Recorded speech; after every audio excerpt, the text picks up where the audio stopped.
There was never supposed to be a page 0. No record, no title, not even a name.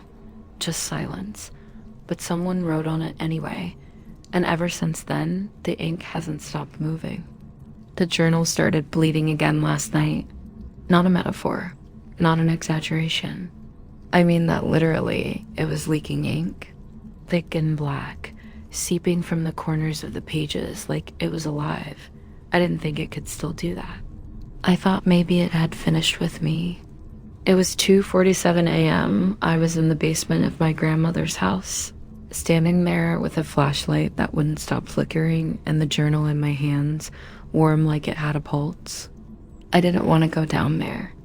I hadn't touched the basement in over a week, but something was calling me back, not with words, not with sound, just a pull, like gravity. The floor felt damp. The air tasted like rust. And I kept hearing it, that slow, soft sound of pages turning, even when the journal was closed. At first, I thought maybe the ink was just leaking from old age. But when I flipped to the last page, I realized the words had changed again. What it had said yesterday was, she stopped calling herself Sarah, but now it said, the tenant is hungry, and below that, in handwriting that looked like mine, let it in. Then I heard something upstairs, footsteps, not fast. Not heavy, just one step at a time. Someone walking across the hallway floor, except I was the only person in the house. I froze, didn't breathe, waited for it to stop. The steps moved closer to the top of the basement stairs, then stopped. Completely. I aimed my flashlight up, but the beam barely reached, just shadows, still and silent. That's when I looked back down at the journal. The ink was still bleeding, but this time it was forming letters, like the page was writing itself, slowly, carefully. New words appeared beneath the old ones. She's ready now. The flashlight flickered again, and that's when I saw it. Someone standing at the bottom of the stairs, 10 feet away, and the shadows, they looked exactly like me. Same clothes, same hair, same height, but the skin was pale, and the eyes were solid black. No whites, no pupils. Just darkness. It didn't move. It didn't speak. It just stared. I blinked, and the light died again. When it came back on for half a second, it was gone, but the journal was open. Pages flipping on their own. Then I heard a voice. Right. Behind me. Low, calm, close. It wasn't mine. It said, continue. I ran. Didn't look back. Didn't close the journal. Just bolted up the stairs, slammed the basement door, and shoved a chair under the handle. I sat on the kitchen floor, with the flashlight in my lap, shaking so hard I couldn't hold it still. Eventually, everything went quiet. No more footsteps. No more turning pages. But I couldn't stop thinking about what the journal had said. She's ready now. That was never supposed to be me. I didn't go looking for it. I didn't even know it existed. I found it behind a loose brick in the basement wall, wrapped in cloth like it was meant to stay hidden forever, and maybe it was. But now that it's open, it won't let me leave. But 3 weeks before the journal started bleeding, I moved into my grandmother's house. She had passed away in her sleep. Peaceful, according to the coroner. But I remember the last time I spoke to her, something felt unfinished. She paused. A lot, repeated herself. At the time, I thought it was just age. Her house was in Salem, a 3-story Victorian built in the late 1800s. Faded green siding, chipped shutters, stained glass in the hallway window that never caught light the same way twice. The kind of place that looked like it belonged to another century, like it had been waiting for someone. When I inherited it, I thought it was a blessing. I was out of work, drowning in bills. Apartment lease about to expire. I figured I'd clean the place up, maybe sell it, maybe rent it out, start over. That first week, I kept telling myself I was lucky. The house was fully paid off. Nothing overtly wrong with it. Structurally sound, mostly just dusty. But something didn't sit right, not in a dramatic way. Just a quiet, steady discomfort. Like the house had eyes, I chalked it up to grief. I hadn't processed anything properly. I was sleeping in her old bedroom, eating at her table, listening to her pipes rattle at night like they were whispering through the walls. The basement was the worst. Low ceiling, cracked cement floor, the kind of damp that clung to your skin long after you left. I avoided it for as long as I could. There was something about the air down there, heavier than it should have been. It smelled like iron and mildew. Not fresh mildew, old, settled, the kind that had lived there for decades. Most of my days were spent sorting through her belongings. She didn't throw much away. Stacks of notebooks, canned food with labels faded to gray, drawers full of receipts and birthday cards no one ever opened. That's when I found the first journal. It wasn't the journal, just one of hers. A plain notebook from the 90s, shopping, lists, thoughts about the neighbors, complaints about the mailman. Then one short entry sandwiched between grocery items and a note about pickles. Lost 3 hours again. Head hurt after. Something wrong with the mirror. Just that. No explanation. No follow-up. It hit me harder than it should have. Because I remembered her mirror. She used to tell me not to look at it in the dark. Glass holds onto things, she'd say. Only look when the lights are on. I found a dozen more journals after that. All normal. All perfectly sane until they weren't. Little entries. One-liners.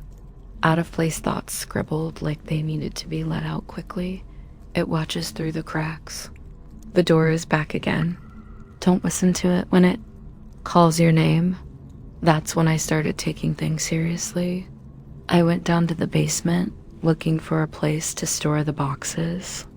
One of the bricks in the far wall caught my eye. It was slightly misaligned, not broken, just off. Like someone had pulled it out and pushed it back in wrong. As I tapped it, it moved. Behind it was a small hollow space, just big enough to fit a book. And inside, wrapped in black cloth, was a journal.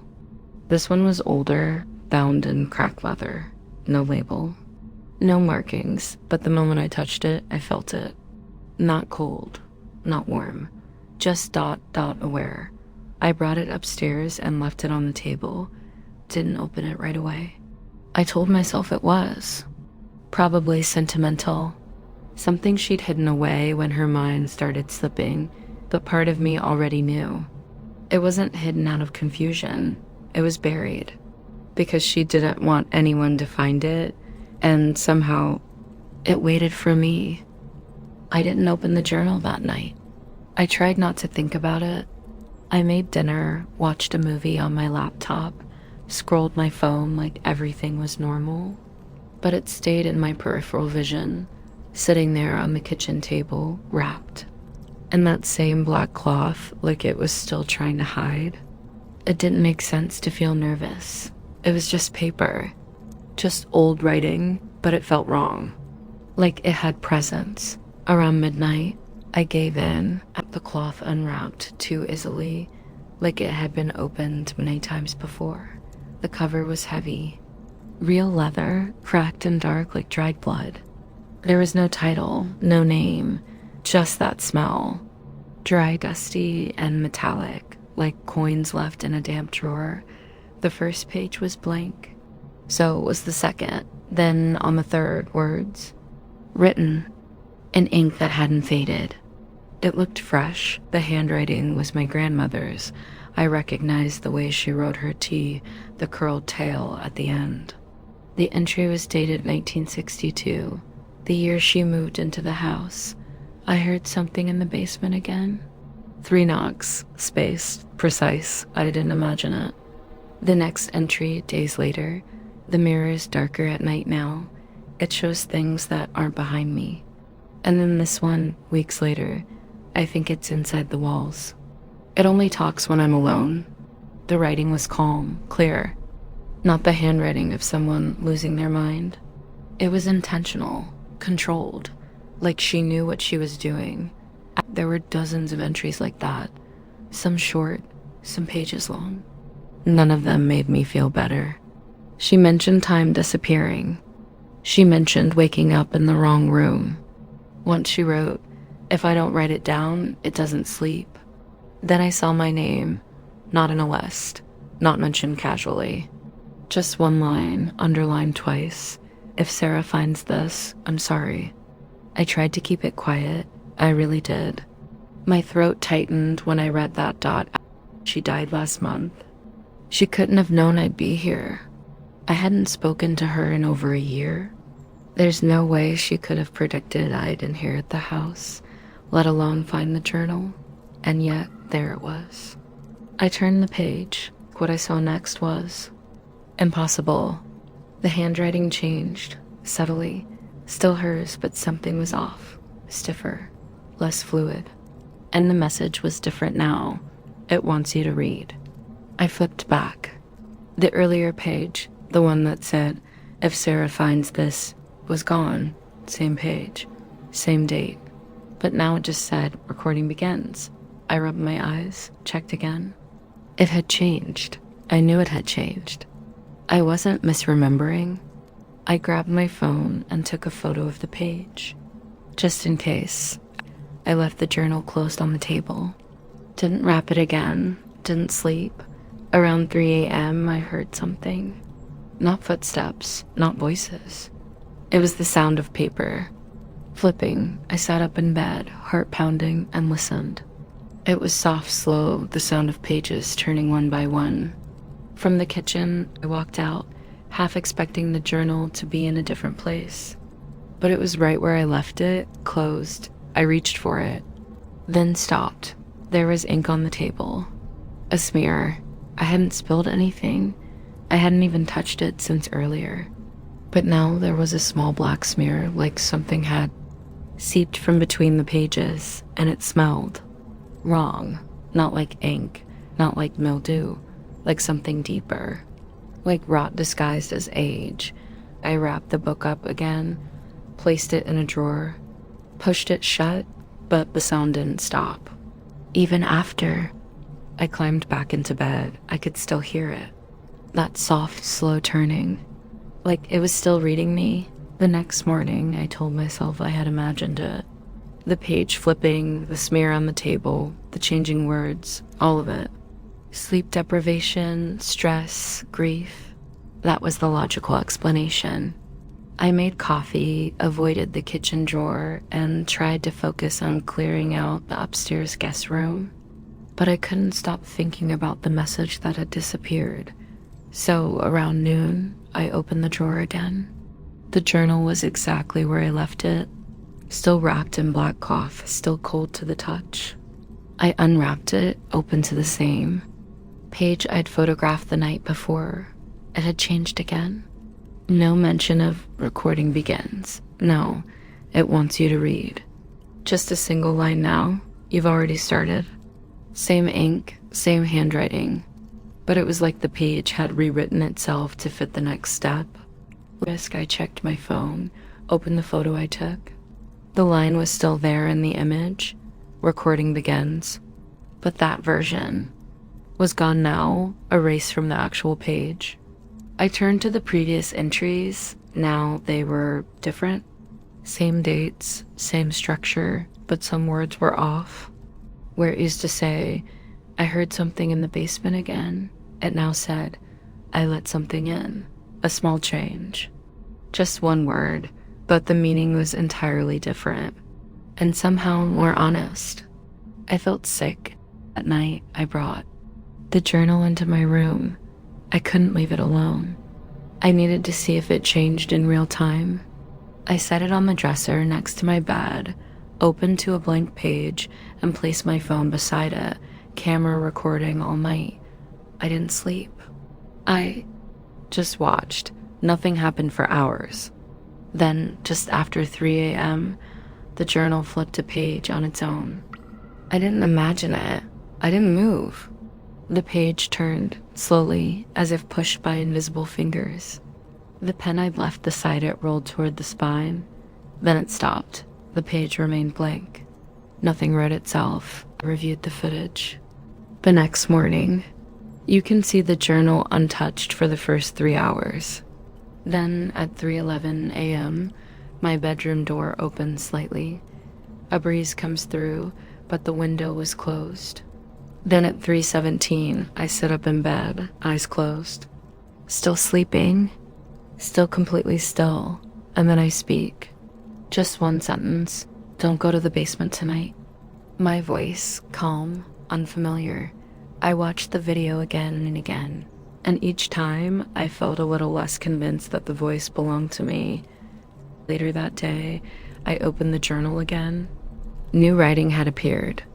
This time it was sloppier almost. Like it was rushed. Don't listen to the mirror. If it smiles, shut your eyes. The floor beneath the chair is hollow. It didn't read like my grandmother anymore, or like me. It read like something pretending. I flipped toward the back of the journal, somewhere I hadn't looked yet. And there, in a shaky version of my own handwriting, was a phrase that made my hands go cold. I said yes already.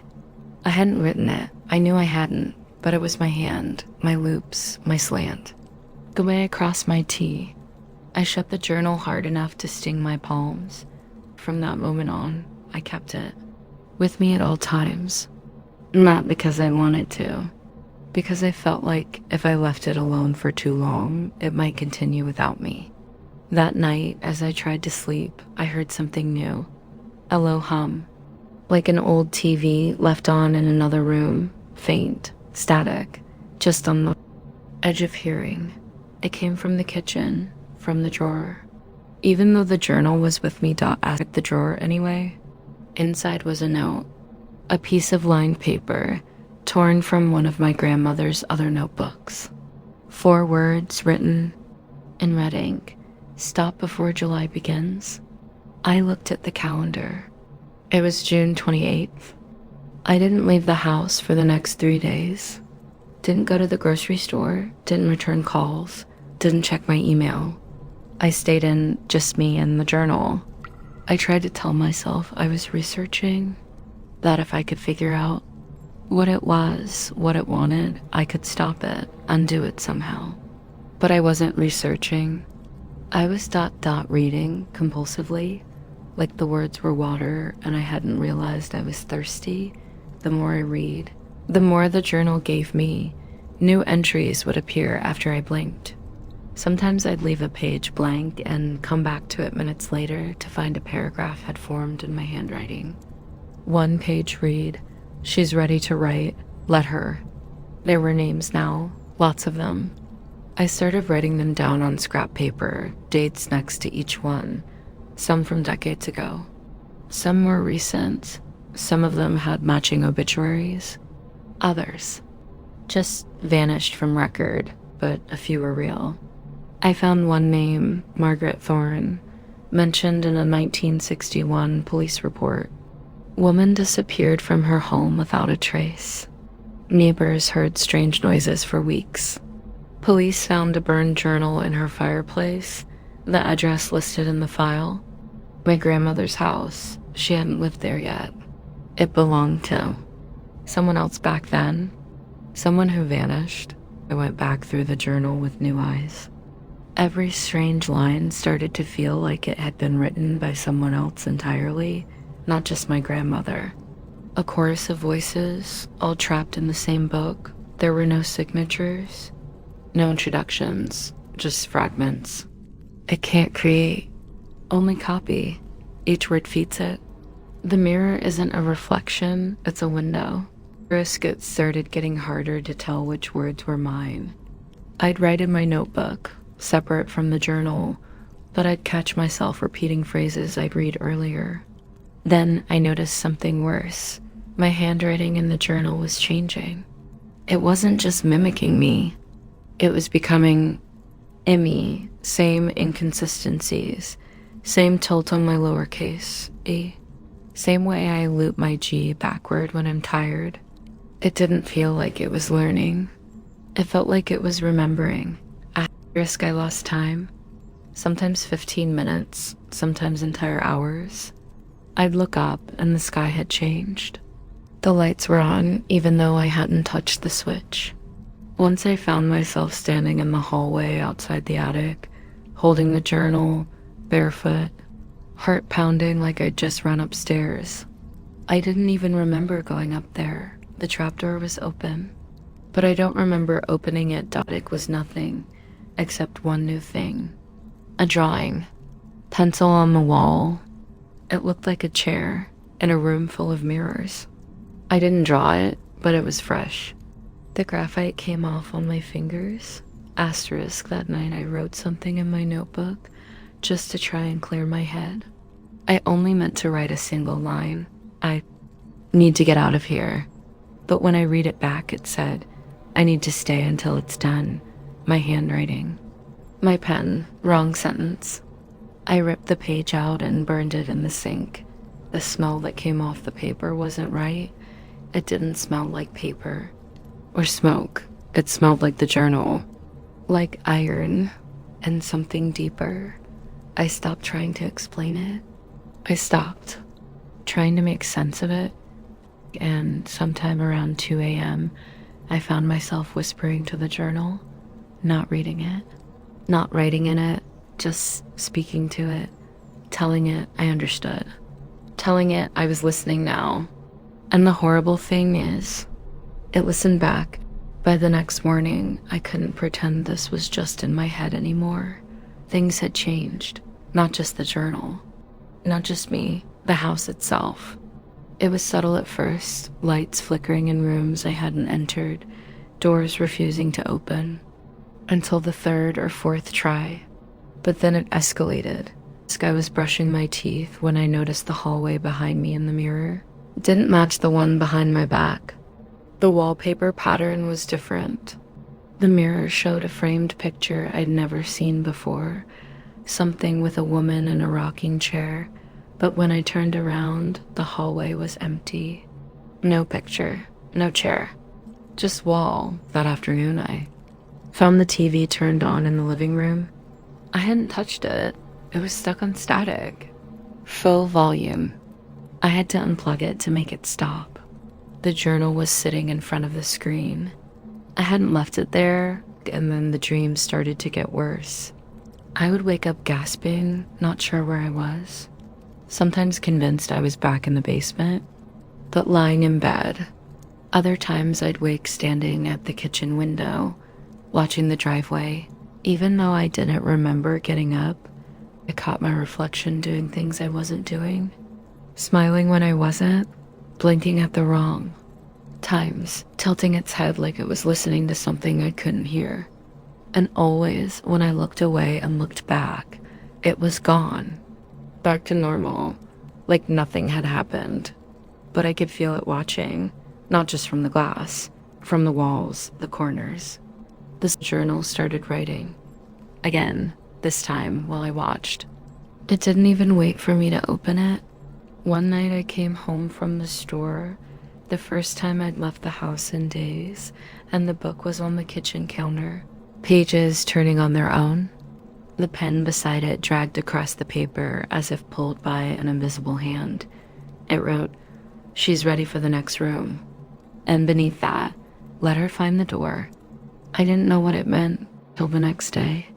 I was cleaning near the basement and noticed a strange outline on the far wall, like water damage, but with sharp edges.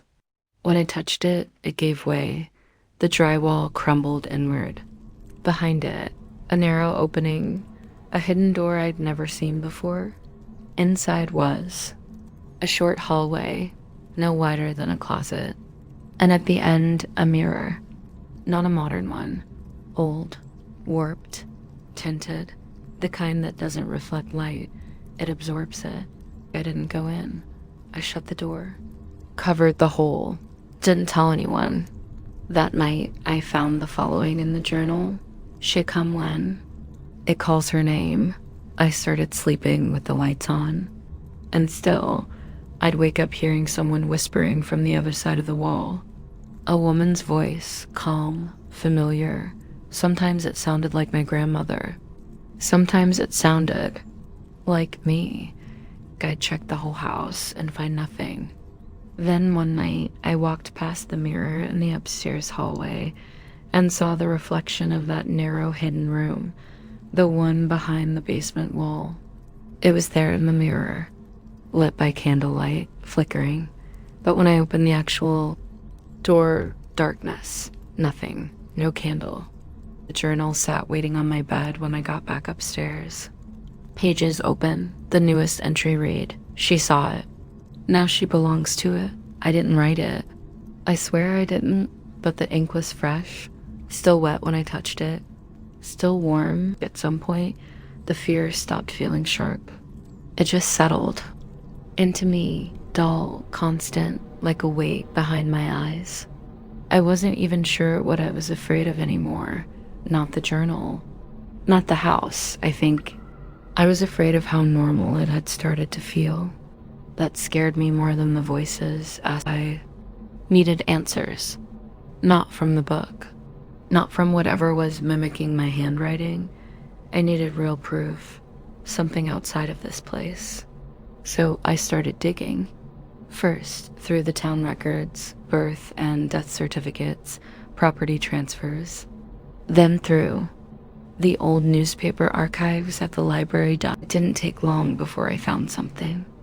Margaret Thorne. Her name had shown up in the journal. Now I was looking at her obituary. April 1961, age 34. Vanished from her home, the very same house I was in now. Her body was never found. Neighbors reported hearing disturbances. Police found no signs of forced entry. All the doors were locked from the inside. One sentence stood out in the article. A partially burned journal was discovered in the fireplace. My blood went cold when I read it. I printed the article, tucked it into my bag, and then I found another case, this one from 1938, same address. Different name, Eliza Morrow. She too vanished under strange circumstances. Final entry in the local paper. No foul play suspected, though the family Bible was found defaced. I knew then this didn't start with me or with my grandmother. This was a cycle. And somehow it had chosen women, always women. Always. Those who went home and opened the journal again. It flipped to the middle on its own. There in neat cursive was a list. First names, dates, one-word endings. Margaret minus 1961, vanished. Eliza, 1938, silence. Ruth, 1979, sealed. Carolyn, 2004, accepted. Sarah, 2024, pending. It was already written. I ran to the basement, pulled the brick cavity open again. I don't know what I was looking for. Another journal, a sign, a lie. But what I found were scratch marks. Tiny grooves carved into the back of the brick with something sharp. And a single word, almost invisible. Help. I dreamed in a language I didn't know. I woke up with the taste of ash in my mouth. My hands were shaking. My lips were dry. On my mirror, written in steam that hadn't come from a shower. It's not history. It's memory. Going through my grandmother's personal papers, things I hadn't touched yet. And that's when I found her final letter. It wasn't addressed to anyone. Just left inside an old cookbook. One page, written by hand. I tried to break the pattern. I really did. But it always finds someone else. Feeds on attention, on repetition, on retelling. Speak its name. Don't write about it. Asterisk. Don't read out loud. Ever. At the bottom of the page, a name was scribbled out so violently the paper had torn. But beneath the scratches, faintly, I could still make out 3 letters. Don't know what it stands. A 4, a name, a title, a warning. But that night, when I opened the journal again, There it was, on the first page, like it had always been there. A tenant remembers. And under it, in my own handwriting, she will too. It started watching me through the mirrors. I know how that sounds. I wouldn't have believed it either. But I'd walk by and catch movement, not delayed, not distorted, just wrong. Like my reflection was slightly ahead of me, reacting before I did, tilting its head like it was waiting for something. One night, I looked into the bathroom mirror and saw myself smiling, wide, still. I wasn't smiling. I stepped back, heart racing. The reflection didn't move. It just stood there, smiling.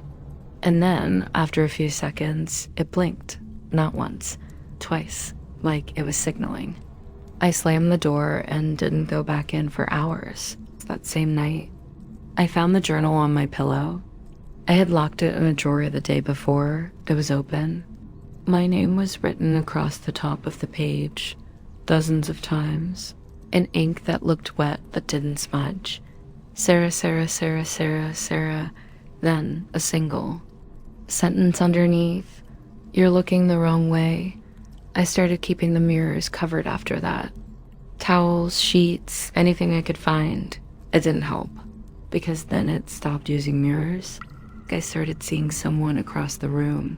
At first, just a shadow, a shape. Not quite there, but not quite gone either. But slowly, it became clearer. It looked like me, but older, paler. The hair was longer. The eyes were darker, and it didn't blink to appear in reflections. Then in doorways. Then in the corner of my room while I was trying to sleep. Never close. Just far enough that I could pretend it was something else, but I knew. And worse, I knew she knew, so I was becoming less myself, losing track of time again. I checked the clock, blink, and 2 hours would pass. I found the stove on, boiling water I didn't remember putting up, lights on in rooms I hadn't entered. Sometimes I'd wake up standing in the hallway, barefoot, holding the journal. Always open. Always mid-sentence. One time it said, she walked here willingly. I'd close my eyes at night, and instead of dreams, I'd see words, pages, flipping endlessly. Names I didn't recognize, some written backwards, some repeated, some crossed out. Sometimes I'd see myself on one of the pages, sketched in charcoal, mouth open, eyes gone. I tried to leave, packed a bag, got into my car. But the ignition wouldn't turn, not dead, not broken, it just refused. My phone screen went black and wouldn't come back on. Every picture I had taken of the journal, gone. When I walked back into the house, the hallway light turned on by itself. The door shut behind me, softly, and I didn't open it again. That night, I found a new page in the journal. The ink was different this time, thicker, almost raised off the paper. Tactile, like it had been etched into the page by something heavy. You let it learn you. Below it, smaller, it wants what's left. I don't know what that means. I'm still here, still me. But lately, I've been hearing myself speak when I'm not talking, from the other room or upstairs, or just behind me when I'm brushing my teeth. Same voice, same tone, saying things I don't understand. Night I heard it whisper, "She understand when the glass breaks," and for a second I agreed. Like something in me nodded. Like I already knew what it meant. Asterisk, I waited until daylight. I don't know why. It just felt safer. Like maybe whatever was tied to the journal wouldn't follow me under a blue sky. Went into the backyard with a lighter and a can of fluid. Dug a hole behind the fence. Poured the fluid over the journal until it soaked through. Then I lit it. The flame caught fast, orange and hot and violent. I thought it was over. I even let out a breath. But then the fire pulled inward, like it was collapsing on itself. It hissed and died, not smoldered. I sat there in the dirt, drenched and steaming, but untouched. I picked it up with shaking hands. The cover was warm, like skin. I brought it inside and tried again, this time with a gas stove, held it directly over the burner. The pages darkened. The ink bubbled, then the flames reversed. I'm not making that up. The fire moved backwards from page to page until the book was clean again. Same text, same tone. Nothing had changed. I locked it in the basement after that, threw it in the furnace, didn't turn it on, just left it in the dark. That night, I woke up to find the journal back in my bed, open, waiting, no soot, no dust. Just a single line in the center of the page. You already knew this wouldn't work. The lights flickered. The house felt off, not just haunted, wrong. Like the angles of the rooms didn't fit anymore. Like the floor sloped in a direction I hadn't noticed before. I couldn't breathe right. The air felt thick, damp like fog, but heavier. I opened the front door, ready to run, to scream, to sleep outside if I had to. But everything outside was quiet, too quiet. There was no wind, no bugs, no traffic, and then no sound at all. Total, suffocating silence. It pressed against my ears like static, but there was nothing. Not even the hum of the streetlights. When I turned around, the house had gone dark. I stepped inside and the door slammed behind me. I dropped the journal, ran to the kitchen, flipped every light switch I could find, nothing, and I heard footsteps. On the ceiling, slow, heavy, like something walking directly above me, but the house only has one story. I froze. The sound moved toward the hallway, then stopped directly above my bedroom. I grabbed a flashlight. It clicked on, flickered, and then stayed steady. That almost scared me more, the fact that it worked. I went into the bedroom. Everything looked untouched, sheets folded. Back, journal on the floor, window still locked. There was a noise coming from under the bed. Not scratching, not breathing, writing. I swear it sounded like writing. A pen on paper, slow, steady. I dropped to the floor and looked underneath. It wasn't there. Nothing was. But the sound didn't stop. It echoed inside my head. Then the journal flipped a page by itself. I watched it happen. No wind, no hands, just motion. The next line read, "Let her break." And I think I did. I don't remember what happened after that. I know I screamed. I know I locked every door in the house. I know I unplugged everything, covered every mirror. And then I woke up in the basement, lying on the floor. The journal opened next to me. A fresh line written across the page in shaky, thick ink. She knows now. I didn't sleep that night.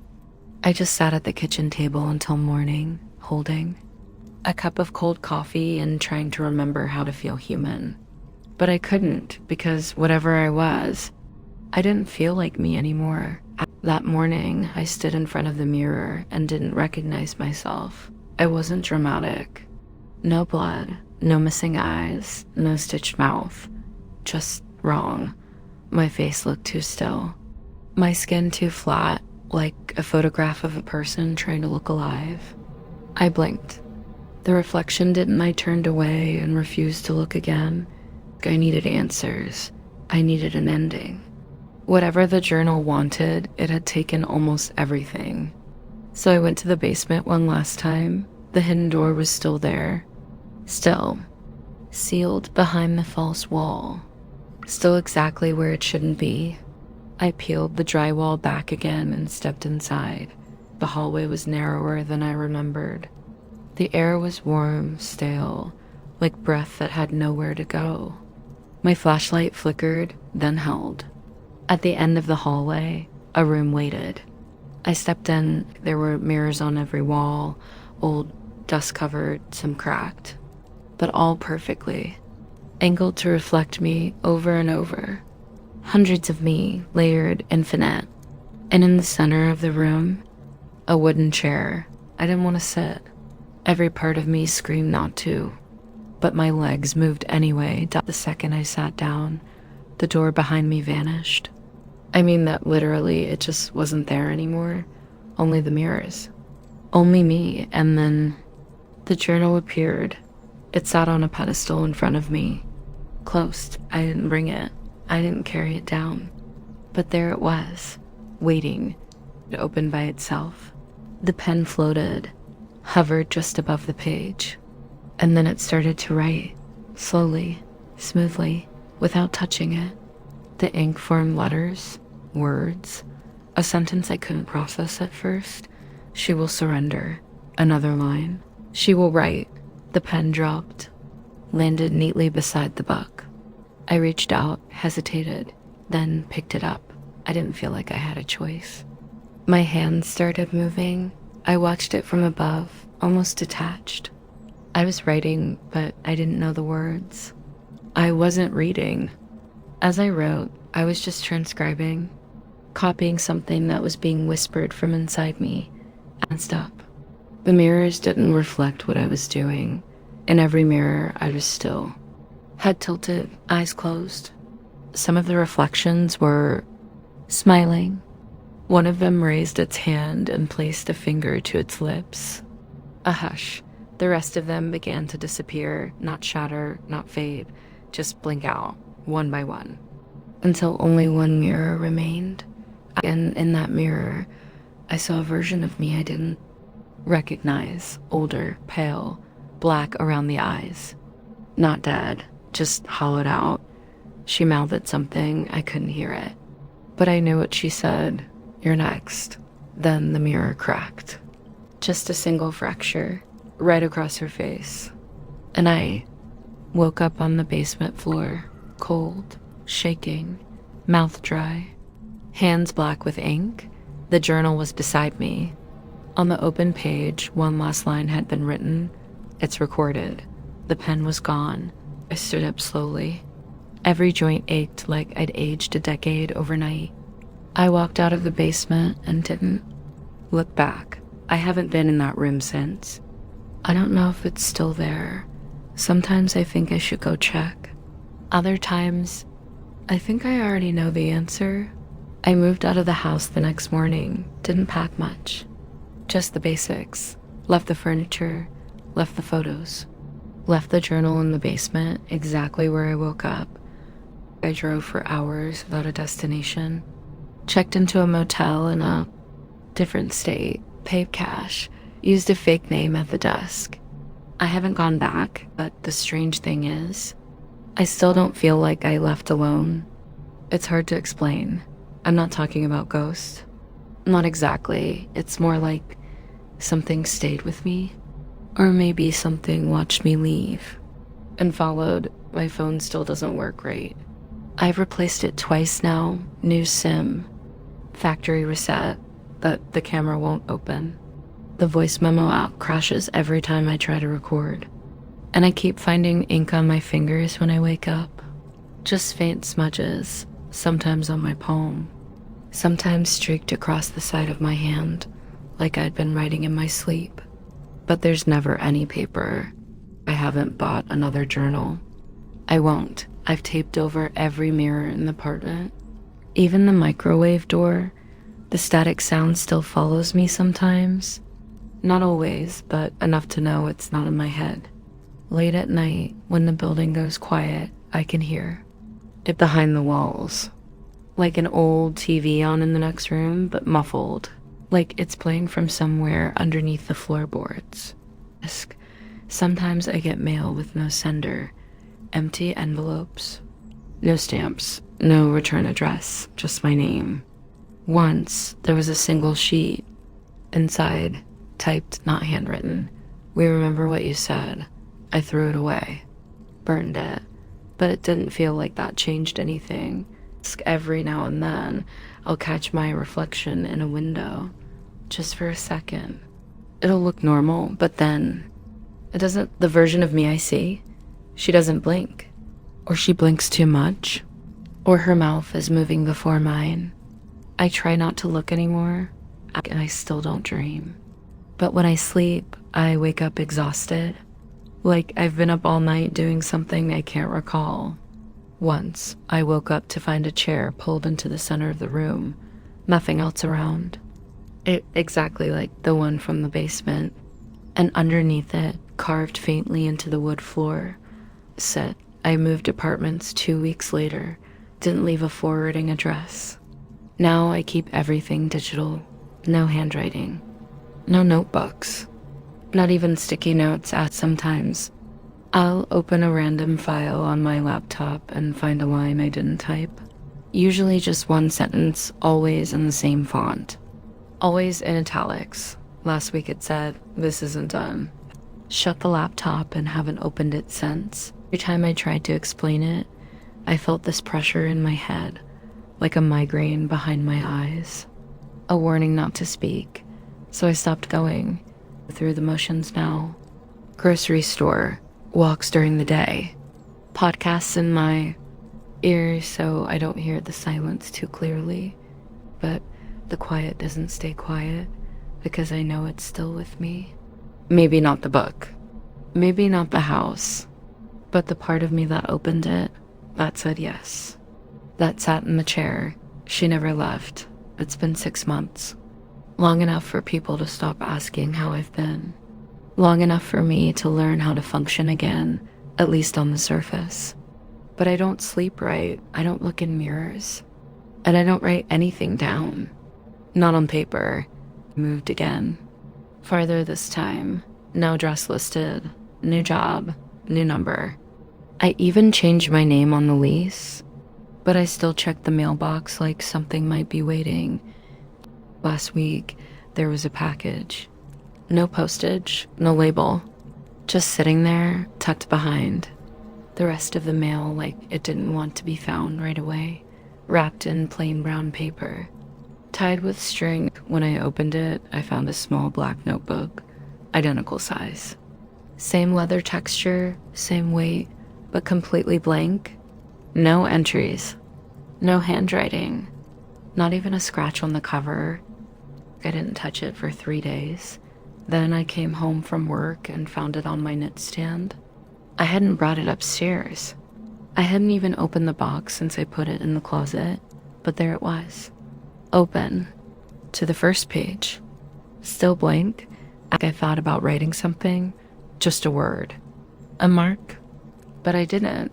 Instead, I wrapped it in plastic, put it in a shoebox, and sealed it shut with duct tape. It's sitting in the back of my closet now. But some nights, I hear it, not loud. Not constant. Just faint, like pages fluttering. In a breeze that isn't there. Once, I swear, I heard a pen click. I keep the closet door shut. Taped shut now, actually. I haven't told anyone what happened. Not really. I started recording this for myself, just to get it out. To stop it from echoing in my head every time the world goes quiet. But part of me wonders if that's exactly what it wants. The telling, the retelling, the remembering, that's how it spreads, isn't it? Through repetition, through attention, through story. Like it's not just a curse, it's a seed. And every time someone hears it, it takes root somewhere new. That's what my grandmother meant when she said, it feeds on attention. Now I can't help but wonder if someone listens to this, if they hear it all the way to the end, will something find them too? Will they start dreaming in pages? Will they see something in the mirror? Will they feel something watching them from behind a closed door? I don't know. I hope not. But I also know this, the last line the journal ever wrote, the one that stayed in my head, clear as anything, wasn't meant just for me. It said, she told someone. So now it's listening. I never told anyone until now.